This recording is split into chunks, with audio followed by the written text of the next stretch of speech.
Hey, this is a question for James. Are you going to be here next year with the DiCaprio movie? We would love to. Did we finish that, right? Okay, we're going to 89. Hi, this is James Bean, Hypable.com. I just wanted to ask, first of all, congratulations on the Best Picture win. Incredible. What was it about the story of Birdman that made you want to conceive it as a one-shot story that sort of brings us through everything that's going on?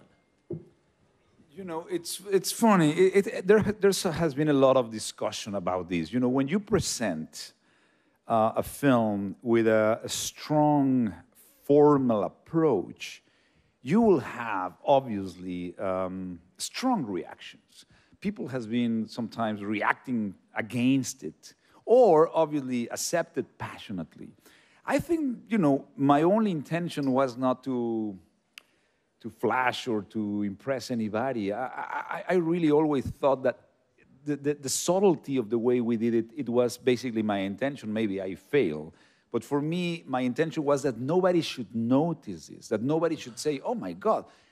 I just wanted that the people got caught in the emotional journey of this guy 3 days before opening the show, where everything was falling apart without in a restless kind of journey. And I thought that without cuts, I will not distract people by this kind of conventional juxtaposition of spaces and places and time, but just to live in that conscious that is talking to him all the time. So I always want this to be a storytelling, you know, device, something that was subordinated to that and not the technicality of it, you know what I mean? So anyway, I feel people sometimes felt in a way, you know, affected by it in a bad way, but the intention is just a narrative tool, you know? Thank you so much, We're and it going was brilliant. to 110, and then we'll go to 71. Hi, Ignacio, right here in the back. Hey, over here. How you doing? My question is, you know, 2 years in a row, a Mexican director is winning, you know, last year with Gravity, now you. So I was wondering, what does it say about the Mexicans director Latin America? And now that you won, how did you really feel when you lost back in 2007? How are you?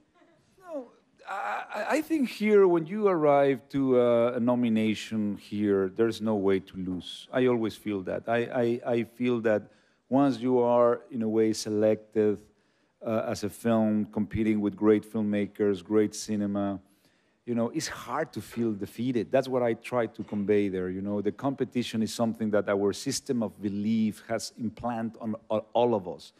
And the society today and the kids now are so obsessed by competition, because in order for them to feel good or feel somebody, they have to defeat somebody else.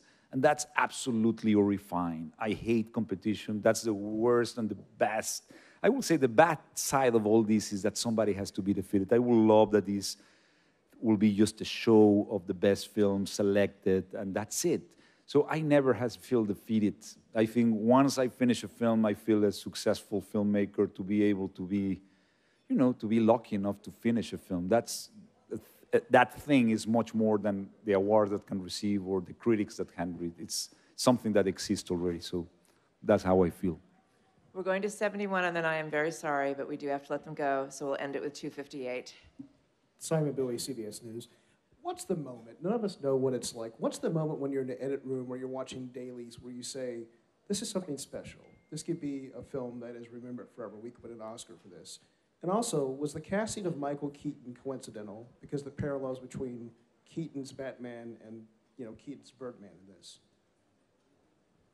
Well, you know, we all were in the room, in the editing room, and honestly, this film was a challenge because, in a way, I was fascinated by the scene itself, but not having the opportunity to see it, you know, complete until the next scene or the last scene. Without the context, it was very difficult in this scene to really understand what this thing will come. I mean, what will come about this film. So this film was particularly scary to be making, you know. It's very difficult. Sometimes and that's what Birdman is about. So as an artist, someday or 2 hours, you feel like the greatest, and you say, this is amazing, this is fantastic. And then 2 hours later, you feel like a dead jellyfish and an idiot. You feel like it's completely the feed guy, and you don't know what you did, and you fail, and you question. So all that vulnerability that I'm sure that all of you now, when you write things and you said, I should have said that, or I should have wrote that, all those things are part of our nature, our doubts, that abyss that exists in our own nature, and that's part of what challenges us to be better.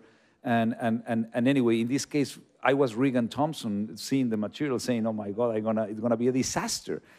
So I couldn't really tell until the end. I really felt that it was really special. For me, I will never imagine that this film will be something that will be touching so many people around the world, and I will be here. Never at all, you know.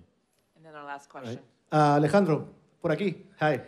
So you mentioned during your speech something about Mexico, of course, about immigration and everything, and then you mentioned now the influence of like Latin American writers in the script. But obviously the movie is just like a movie with like Anglo characters and everything. In those terms, it's kind of similar to the tendency that Cuarón is having. It's for you like a relief to be able to just tell stories that are not necessarily completely related to Latinos, but at the same time being able to just do a speech like that and then talk about the issues that are like concerning a lot of people. No, it's all good. Well, look at this room. I don't know how many nationalities are in this room, but I don't feel different to anybody of you here. You know, it can be from any continent, from any language.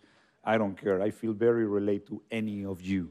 So I, as an artist, as a human, as a filmmaker, I cannot have these stupid borders, flags, and passports. Those are concepts that were invented by human society, but honestly, naked in tidy whities will be the same.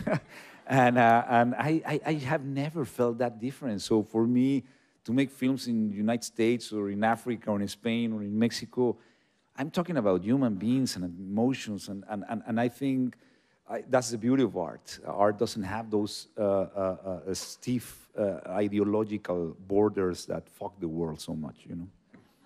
Thank you so much for your Thank you, time, and everybody. congratulations. Thank you. One more.